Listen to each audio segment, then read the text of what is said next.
Hey folks, Scott Weingart here, and this is the EMCrit podcast. Today we're going to be discussing valve disasters, cardiac valve disasters, and I've had this on the list forever. Specifically, we're going to be talking about the regurgitant lesions. We're going to get through them all of the important ones. I needed a cardiovascular specialist, and I grabbed one, and actually she's joining the team. You'll be introduced to her shortly, but more amazing cardiovascular EMCrit stuff is going to be coming. Today is just the first of that foray.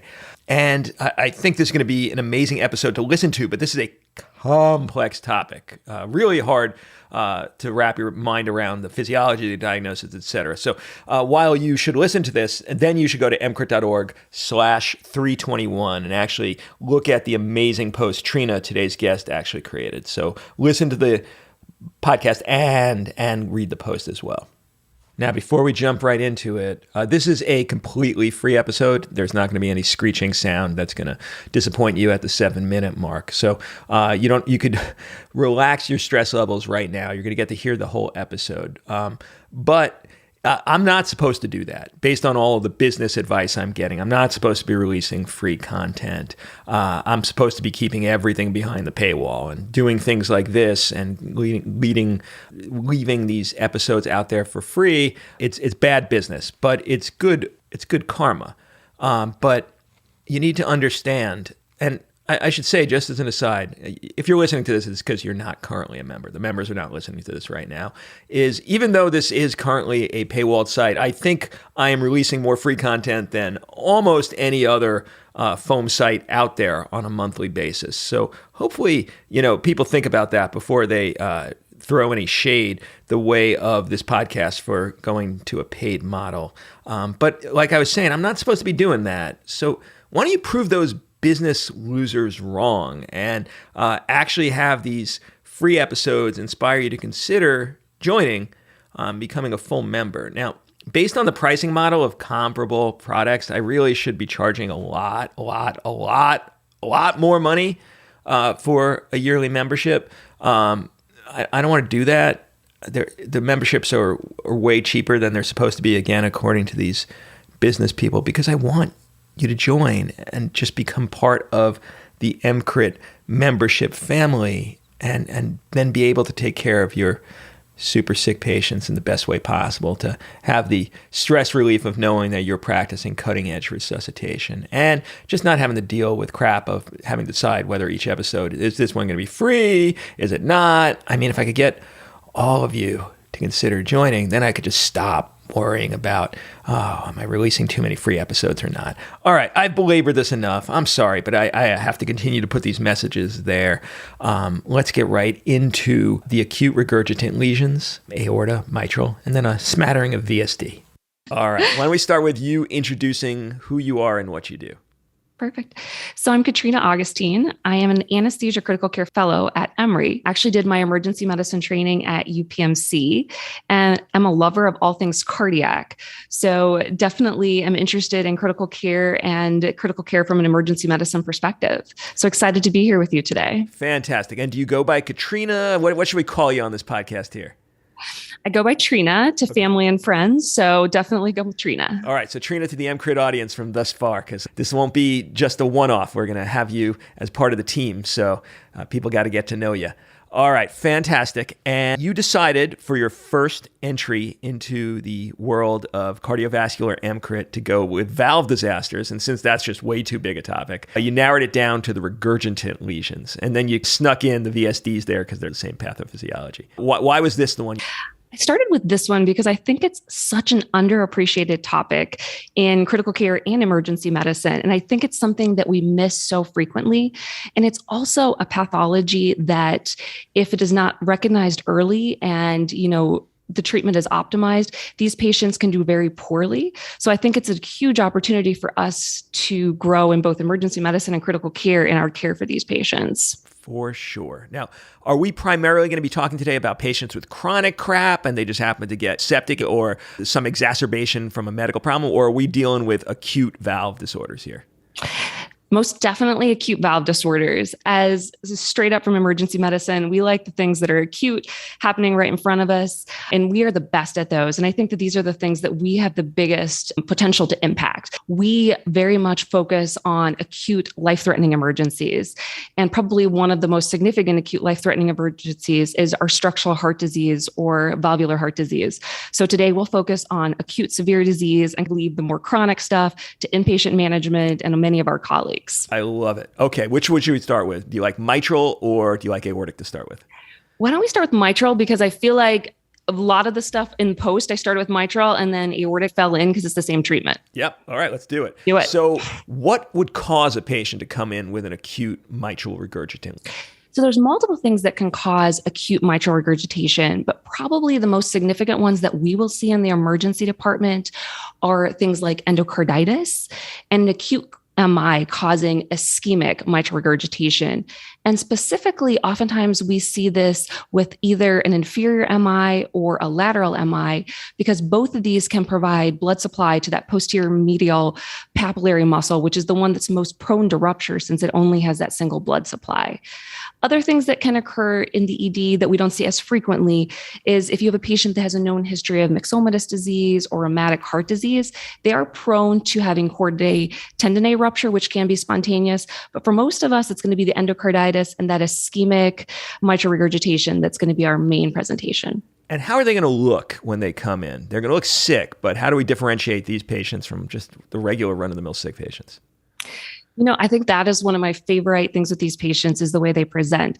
I often think of it as these are the patients that your very experienced emergency medicine nurse will come to you and be like, hey, doc, these patients look bad. So you walk in the room and you see this patient that looks a little gray. You do that 10-second glance at the monitor, that heart rate of 120, the blood pressure of 89/67, and you're like, something's not right. These are the patients that you get that workup back, and despite looking for everything, there's no evidence of sepsis. There is no evidence on your POCUS of cardiac tamponade or pericardial effusion, nothing to think obstructive physiology. Basically, you don't have a clear reason for their shock. And you're looking at them and they're in shock, they're dyspneic, and your echo shows a pretty normal EF, but yet you're really convinced that this could be cardiac process ongoing. I think that's your big clue into the fact that you could have structural heart disease causing this patient's presentation. So obviously you have some degree of availability to this that others may not due to your predilection and interest.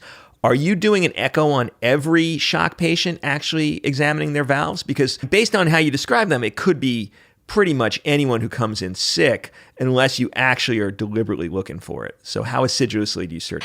So I think this ends up being my fallback. I probably, like many other emergency medicine providers, initially when that patient comes in sick, I go to the default of assuming that this is sepsis or maybe a more common etiology of shock. Yes, I'm going to wheel my ultrasound in and I'm going to initially probably do a quick rapid POCUS assessment where I'm looking to make sure there's no evidence of obstructive physiology, that their EF looks okay, might glance at their IVC just to make sure that this doesn't look like it's a hypovolemic shock. And then honestly, I'm going to do my normal ER workup. I'm going to make sure that they don't have a pneumonia, a UTI. But when I start seeing their labs come back and there's no evidence of infection, but they appear to have an AKI, they have a little bit of a transaminitis, their lactate is up, and I don't have another clear reason to explain their shock, i.e. they don't have sepsis. Like I said, there's nothing obstructive. They're not someone who's on long-term steroids. It's an adrenal insufficiency. These are the patients I'm getting more suspicious. And I wheel back and I might look at their EF and be like, it looks pretty normal, but really this just feels wrong. These are the patients that I'm going to wheel out my color Doppler, my spectral Doppler, and I'm just going to make sure that there's not something else causing a cardiogenic shock that I can't see because their EF looks grossly normal. Yeah, that's a point you keep making, and you made in the post as well, that really bears discussion. So these folks are going to look like cardiogenic shock, and yet their EF appears relatively normal, and a normal EF, rather than a hyperdynamic one, actually bodes real badness. Is that correct? Yes, it's true. So oftentimes when you see these patients come in with acute severe valvular disease, they will look like they have a normal EF, which many of us will think, okay, they're not in cardiogenic shock. Because to most of us, cardiogenic shock means you have a decreased EF. In these patients, we have to remember that think of it as a pop-off valve. So as someone with severe mitral regurgitation, even though their ejection fraction might appear to be normal, they actually have a significant regurgitated volume, meaning they have very impaired forward stroke volume and cardiac output. So these are the patients that I know in my practice previously, I've missed many people with cardiogenic shock due to, valvular or structural heart disease because of this very thing. I saw a normal EF and I said, okay, it can't be cardiogenic shock. These patients, unfortunately, can have cardiogenic shock. They have had this rapid acute structural heart disease where they haven't had time to compensate. Most patients with chronic mitral regurgitation will compensate for kind of this regurgitant volume by dilating their left ventricle and using kind of your Frank Starling method to increase that stroke volume and cardiac output. And these patients, unfortunately, don't have time to do that. Absolutely. Now, in the post, you state the real way to diagnose is to get this formal perfect echo. But in the ED, we may not have the opportunity or ability to get that. So we'll do a simplified echo. Now, I got to say, Trina, don't get upset, but your simplified echo still seems pretty complex for the average provider. If this lesion is really that bad, will we be able to identify it just by throwing color on and seeing really bad regurgitant jets? So I would like to say absolutely yes, and that it's black and white, but it's not. And that's why this topic is, yes, no pun intended. That is why this topic is so complex, because some regurgitant lesions, even though they are acute and severe, are actually very difficult to see with color and spectral Doppler. And that becomes very complicated, but it's because there can be very rapid equilibration of the pressure differences between the aortic and the left-sided cardiac chamber pressures. So not always. However, a lot of times, if you have acute severe regurgitant lesions, by just throwing on color, you can get a pretty good hint that you have severe regurgitation. And it can definitely make you suspicious and have you start adjusting your method of treatment in the ED, as well as getting the appropriate providers, whether you're getting cardiothoracic surgery involved or interventional cardiology, because you're starting to think, I'm suspicious that this patient might have structural heart disease. And if they do, and that's what's the cause of their shock, they might need mechanical circulatory support. They may need a definitive surgical or interventional treatment. So I think that even though we might not be able to find the definitive diagnosis, it can help us be more suspicious and at least get the appropriate consultants involved. Trina, do you carry a stethoscope on your shift? I would love to say yes. My internal medicine husband is going to cringe when he hears this. Not so much anymore. I have become one of those people that has switched over to using ultrasound. Maybe it's just because my physical exam skills are bad. I'm right there with you. Would we be able to use a murmur as a screening tool, or is that just not sensitive enough? So I'm laughing because even cardiology, who is absolutely phenomenal at their physical exam skills, will tell you that one of the areas that physical exam skills really break down is an acute severe valvular disease, because oftentimes these patients are going to come in cardiogenic shock with low aortic pressures, elevated left-sided pressures. And because there's that rapid equalization of pressures, sometimes you barely even hear a murmur. So they will even say that this is one of the very difficult physical exam findings. And I'll tell you that as an ER provider, I don't know how your ED is, but mine is loud. There's tons of ambulances. There is tons of overhead paging. I'm not often hearing a murmur. So I think you can use physical exam in the way of, is my patient having mottled extremities? Do they have cool extremities? How is their mentation? Things like that. But I think hearing a murmur, unless you have better ears than me, I wouldn't depend on it. I don't think I do. All right. But this is a little dispiriting because we're still in a difficult to diagnose situation. So based on the presentation you elucidated, if they come in as an ischemic cause of their acute mitral regurg, then they should have the classic signs of OMI, right? With EKG changes and potentially chest pain, though not always, of course. And so they're going to go down a cardiology route. If they come in with endocarditis, they worry me a little bit more, because you could just say, they're septic, I don't know the cause, and not find, first of all, that they have endocarditis, which is a horrible disease, and that they, as a result, have a severe valvular pathology, which makes things even worse. How would that rheumatic heart disease a chordate tendinate rupture? So there again, they're going to come in with this kind of classic presentation of dyspnea and shock. I think the biggest clue for you there is patient's history. And I know that can be very difficult in the ED, getting someone to say, hey, I have a history of rheumatic heart disease or a history of myxomatous disease, though many of these patients are followed by cardiology pretty closely. And I have found that are often pretty educated as to their own underlying kind of pathophysiology. So oftentimes eliciting history from family and patient can be helpful in that situation. Because you're right, you might not have the classic signs, unlike the patient who comes in, the delayed presentation of an MI, even if they don't have acute ST segment elevation, oftentimes you might be seeing Q waves and still that kind of remnant elevated troponin. And you're thinking, oh, you know what? I have this patient with a delayed presentation of an MI. They're in cardiogenic shock. Their EF looks okay. But I bet that this could be a complication, either an ischemic MR or some other complication from a delayed MI. All right. Fantastic. We're going to get into treatment now. And now the treatment for both of the valve lesions we're going to discuss overlap. So people should just keep in mind what you're hearing for mitral regurg is pretty much dead in line with what you're going to do for aortic regurg as well. And now you've broken the treatment down into two categories, warm and wet and cold and wet. Is that correct? I did. Maybe I'm old fashioned, but I still love that Forrester diagram. Yeah. I think it's helpful for understanding what's going on and also the mortality. Because as you'll see when you read the post, if they're in that class 2, which is that warm and wet, mortality is only like 9%. Not that's small, but compared to cold and wet, that class 4, it's closer to 51%, which is a significant difference. A disease pathology that has a 51% mortality is something that we have to care about in the ED. Yeah, no doubt. All right. So why don't we stick with warm and wet? So warm and wet, I think these are the patients that are a little easier for us to treat. They're the ones that our sphincter tone is not quite as high. We can deal with these. These are the patients that you're going to try to afterload reduce. We're going to try to optimize their preload and control their heart rate. So taking one at a time. So afterload reduction is super important on these patients because the more afterload that left ventricle sees, the more regurgitant flow you're going to see in both aortic regurgitation and mitral regurgitation. So by minimizing that afterload, we can help to decrease the regurgitant flow and hopefully help to increase our forward flow, so our stroke volume and our cardiac. I think traditionally we've seen drugs used like nitroprusside, which I remember, I'm going to age myself here, Scott, but as a new nurse, I remember hanging nitroprusside and praying that my attending would give me an A-line because that is one hard drug to titrate. No doubt. Other drugs that we'll see is high dose nitroglycerin we can use. And that's something that we're pretty comfortable in the ED because we treat sympathetic crashing pulmonary edema with it all the time.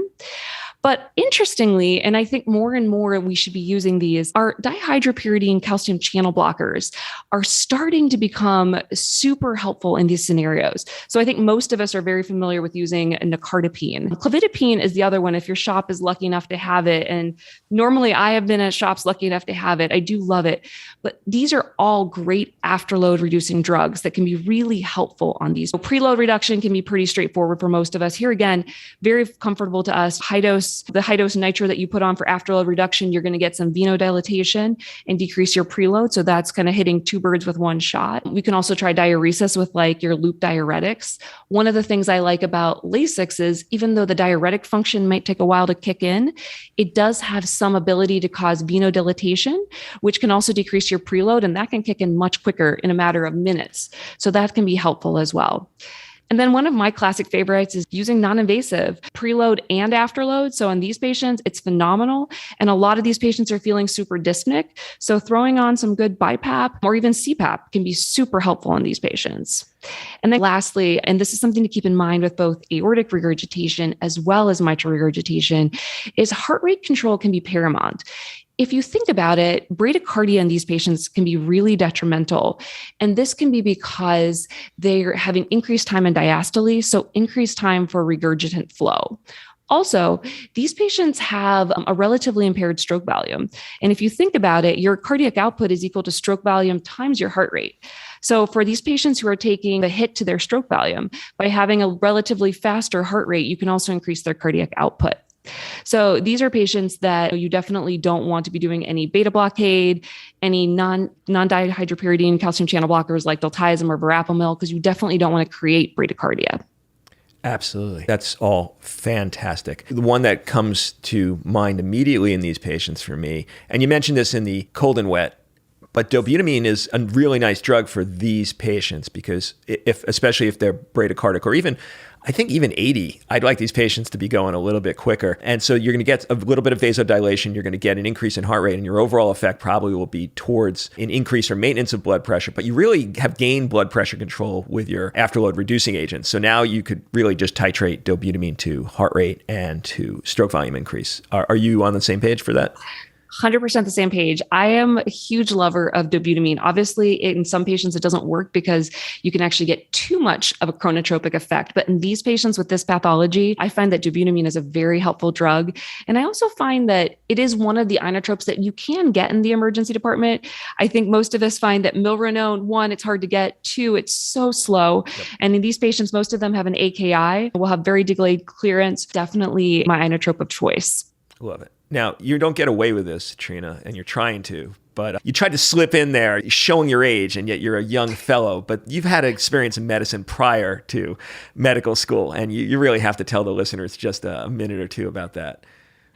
So I definitely did. I was one of those people who initially went to nursing school and became a nurse. Absolutely loved it. Part of it was a cultural thing for me. I come from an Amish Mennonite background where females normally only have an 8th grade education. So I homeschooled myself, graduated when I was 16 and was actually accepted at college at that point. So I did the cultural appropriate thing by doing nursing. Absolutely loved it. But I will say the one thing about being an ER and a critical care nurse is it teaches you that you need to do more. I just had this huge hunger for pathophysiology, which full nerd moment. I think pathophysiology is the coolest thing ever. So for me, I definitely had to go back to medical school because I just needed to know so much more. So I might be young, but I have an old soul. I've been in the medical field since I've been 16 years old when I started working as a nursing aide. So yeah, I feel old. Does it grant you a unique perspective on the rigors and frustrations of nurses in ED and critical care that some of your colleagues may lack?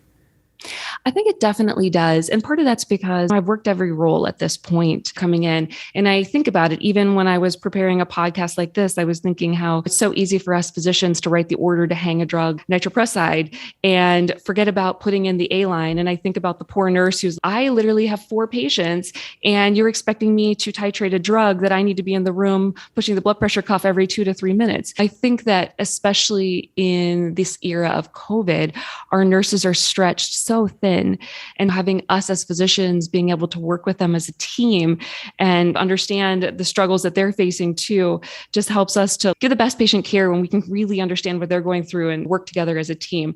So being on their side initially probably has given me that whole different perspective. Let's now talk about the treatment of the cold and wet patient. So these are patients who are in frank hypotensive shock. How do you treat these patients? So these are the patients that my sphincter tone goes up. These are the patients that are scary. When you're talking cold and wet, we're talking someone with 51% mortality. Treatment here is focused on maintaining end organ perfusion while trying to keep your afterload at a minimum level so that you are minimizing your regurgitation. First of all, you're wanting to optimize perfusion. Unfortunately, in these patients, normally that means pressors and inotropes. I try to stay away from straight up just vasopressors like phenylephrine or vasopressin, and I try to go with medications like epinephrine or even norepinephrine. The goal is to use a pressor that also has some inotropy because, as we discussed earlier, these patients benefit from a slightly faster heart rate. My personal favorite is epinephrine. I'm a huge fan of epi. I think especially at low doses, you get that fantastic increased inotropy and chronotropy, as well as a little bit of a vasopressor effect. So I think that this drug is wonderful to give you that increased hit both inotropy and pressor at the same time. Other things that you need to make sure that you're doing with these patients is once you start ensuring their adequate perfusion, so with pressors, with inotropes, is you can try to decrease their congestion because these patients will be volume overloaded. What I've found though is a lot of times these patients are so unstable that you're going to have some difficulty with this in the ED especially. So oftentimes I start with non-invasive here again. Once again, great for decreasing preload and afterload. And most of these patients are a little more in extremis. This is a great way to do that. Heart rate control control that we talked about earlier falls in with this. We want to keep them normal to even fast. I'd like to see their heart rate above 80. Someone with a heart rate of 110 to 120, it's actually probably even better. You're increasing their cardiac output while also preventing that increased time in diastole and this regurgitant flow. Here again, epi is great with that because you've already started them on that for their blood pressure and inotropy. Or dobutamine, as we discussed earlier, is a fantastic chronotropic agent that will give you some inotropy. One of the things that I would caution, and I think I talked about this in the post too, is a lot of these patients will come in with tachycardia.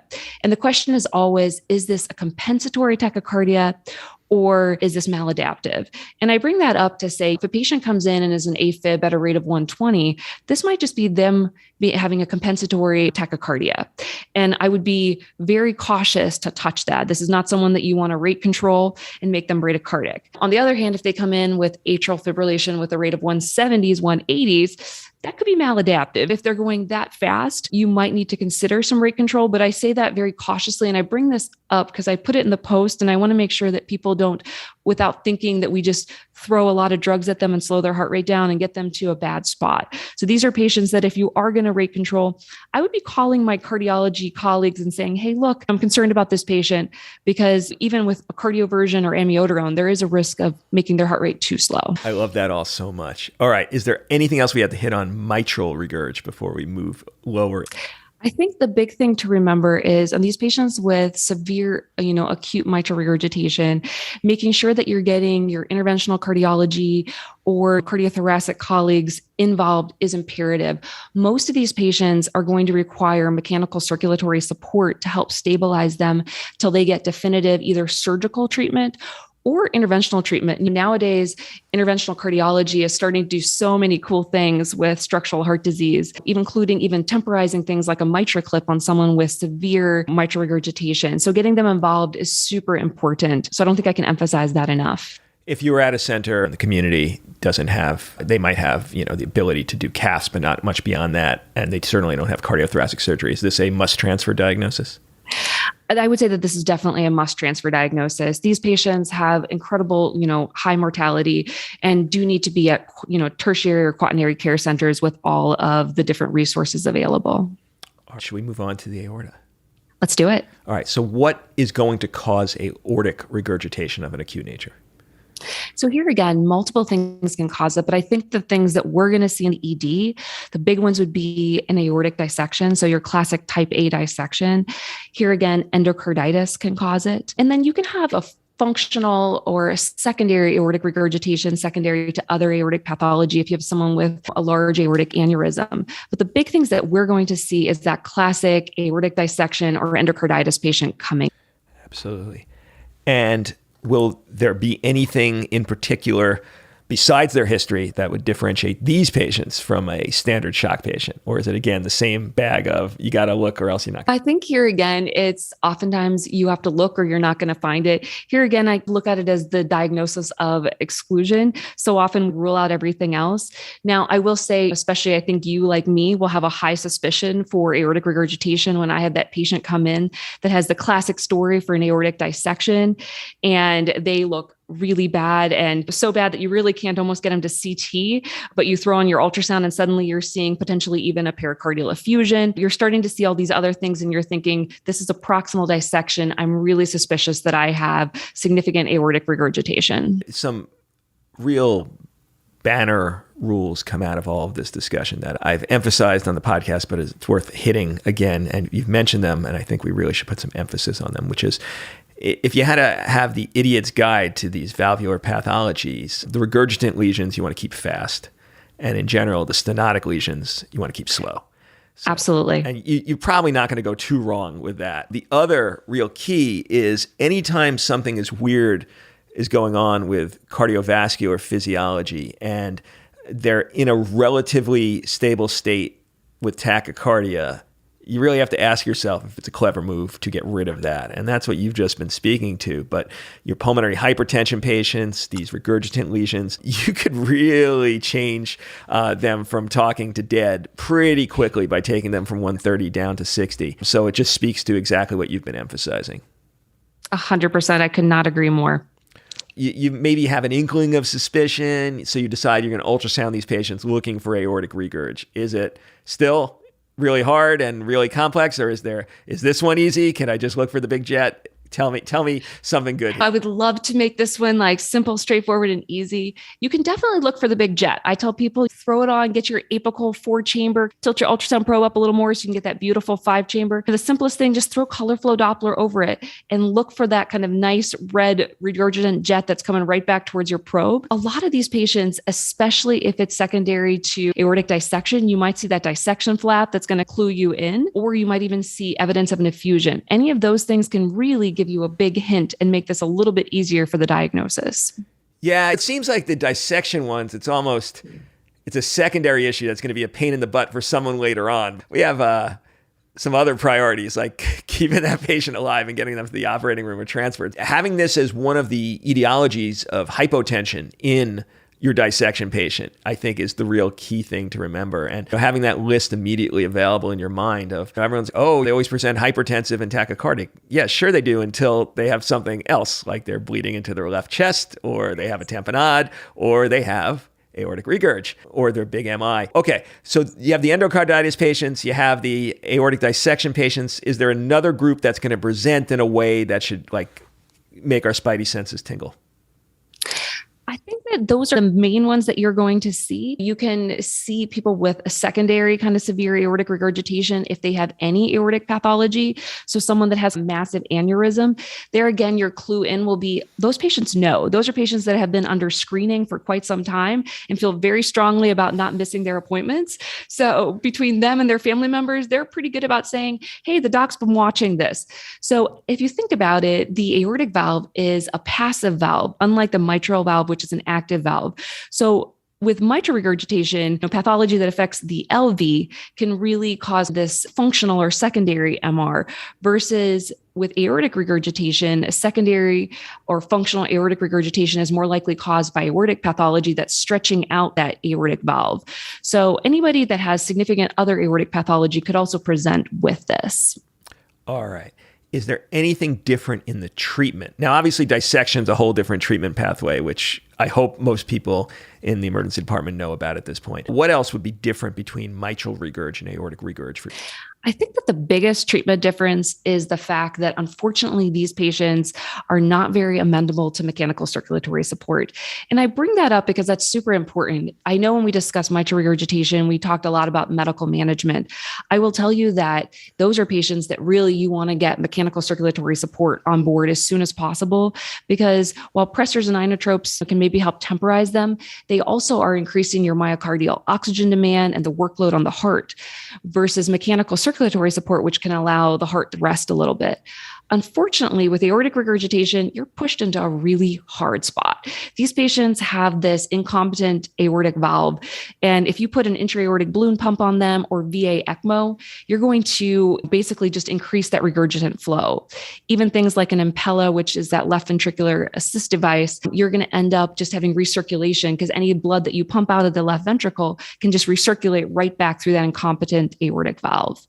And potentially maybe one other treatment thing that would be different. We are all pretty comfortable treating an aortic dissection. One thing to remember is, I think the first thing that you're taught as an intern is anti-impulse propagation therapy. You start that esmolol before you get your nicardipine up. Just be careful on these patients, because this is the one time that you might not want to beta block them to a heart rate of 60 if they are presenting with their dissection and end up having severe aortic regurgitation, because you can cause a very acute decompensation on those patients. Yeah, hell yeah. Same thing with the tamponade patients in that category. And I guess if you had to shift it into one big bag, the bleeding patient who's already ruptured, not so great to lower their tachycardia. So standard dissection and then these weird dissection outliers really have almost dichotomous treatment goals. Is there anything else we should do on aortic regurg before we move on to the last grab bag item of VSD? I think that's pretty good. All right. Tell us about VSD. So I included VSD in this post, not just because I'm like a glutton for punishment and want readers to have to read one more topic, but because I think the presentation is very similar and treatment is so similar. Plus, here again, this is something with an incredibly high mortality. In fact, when you think about post-MI complications, next to ventricular free wall rupture, VSD has one of the highest mortalities. So in true ED style, we have to care about this pathology. Absolutely. No, go. I'm just giving emphasis. I think that these patients, your clue into this, these are, when I talk acute VSDs, these are almost exclusively seen after an MI. The classic, risk factors for this is a delayed presentation, someone with their first MI, meaning they really don't have collateral vessels, or someone who's never had reperfusion or had TPA versus PCI. So these are the patients that are going to come in shock, that are dyspneic, that look terrible. And you might get their EKG and you're going to see Q waves in kind of their inferior leads. And you're thinking, did they have an MI? They look like they're in cardiogenic shock, but their EF looks okay. Like, what's going on? This is their clue in with these patients. And now, so this will be a classic CCU diagnosis. How often have you seen these presenting to the So I have not seen these present to the ED very often. And sometimes I think it's because, especially in my first couple of years in the ED, I missed them. I saw this patient that came in that had an MI. Their troponin was elevated. They had Q waves. They looked like they were in cardiogenic shock. And I just assumed that this was all post-MI stunning and just admitted them with that diagnosis on my MDM that was cardiogenic shock and kind of left it there. I will tell you that when you work on the inpatient side, especially in a cardiovascular ICU, you realize that the diagnosis is more common than you think. Granted, I have my sample size is probably different because I work at a quaternary care center where they all get, sent into me, but definitely this is not a pathology that you will only see once in your career. Now, somehow I know, being a glutton for punishment, what the answer is going to be to this, but is this one we could just throw on some color, or do you need specialized echo in order to pick it out? So I think that this one might be the easiest one to diagnose. So Okay. that is like the best thing to me. And part of that is because this is one that I feel like you can at least throw your color on, just loft that box over your septum. And it's pretty easy to watch for like color trying to go across a wall, because that shouldn't be a thing. And if you want to be a little more fancy, I talked about doing a bubble study in the post, which some people might think is complicated, though I'll say that I think most of us feel pretty comfortable when we put a central line in, when we're, too impatient to wait for that X-ray tech that's covering 5 different units to come check our central line. We've learned to agitate a little saline and push it. And I think that's another way to take a quick look and say, are my bubbles crossing over the septum? Because that shouldn't be happening. So I definitely think that this is one that, with using just pretty simple ultrasound skills, that you can get a pretty quick clue, because any blood, any color passing through the septum or any bubbles is abnormal. All right. Is treatment different, or is it pretty much the same as the above? Treatment here again is pretty much the same, which is one of the reasons I wanted to include it with this. Once again, you want to try to afterload reduce them. If you think about it, if these patients have a high afterload, you're going to increase that left to right shunting. The right side of the heart really does not love a ton of blood shunted there. And as you and I both know, an RV that gets dilated and starts failing is a bad situation to be in. It's a topic for another day. But so decreasing your afterload is important on these patients, and then trying to decongest them. So optimizing your preload here again. One of the things I will say that treatment, we talked about non-invasive for the other patients. Here again, non-invasive can be great for decreasing your LV preload and afterload. Just be aware that if you have one of these patients that presents late and they are presenting an RV failure, you want to be a little careful with positive pressure ventilation. Some is okay. I always say this is not black and white. A patient that comes in with severe pulmonary edema and has atelectasis and is ending up with hypoxic pulmonary vasoconstriction is going to have increased RV afterload, where if you give them a little bit of non-invasive, a little bit of PEEP, you can optimize that. But obviously, if you put them on positive pressure with a PEEP of 14 and you cause alveolar overdistension, you can also increase RV afterload. So just keeping that in mind when you're treating these patients. Love it. And now, what options do our cardiovascular colleagues have to treat this? So here again, these are patients that you want to consult cardiothoracic surgery as well as interventional. So a big thing that you'll see is a lot of these patients will need temporized with mechanical circulatory support. So intra-aortic balloon pumps is a classic. Some of these patients will present so sick that they will need ECMO, specifically VA ECMO, realizing that here again, VA ECMO can cause increased afterload because you're shooting all that blood retrograde up the aorta. So most of those patients will end up needing a vent, whether it is an Impella to help empty out that left ventricle in what we call an EC-Pella configuration. realizing that technically the FDA would say that Impellas are contraindicated in these patients, because if you suddenly pump all that blood out of the left side of the heart and decrease the pressures there, you can actually cause shunting to go from being left to left. And a right to left shunt can cause for a hypoxic, not happy patient.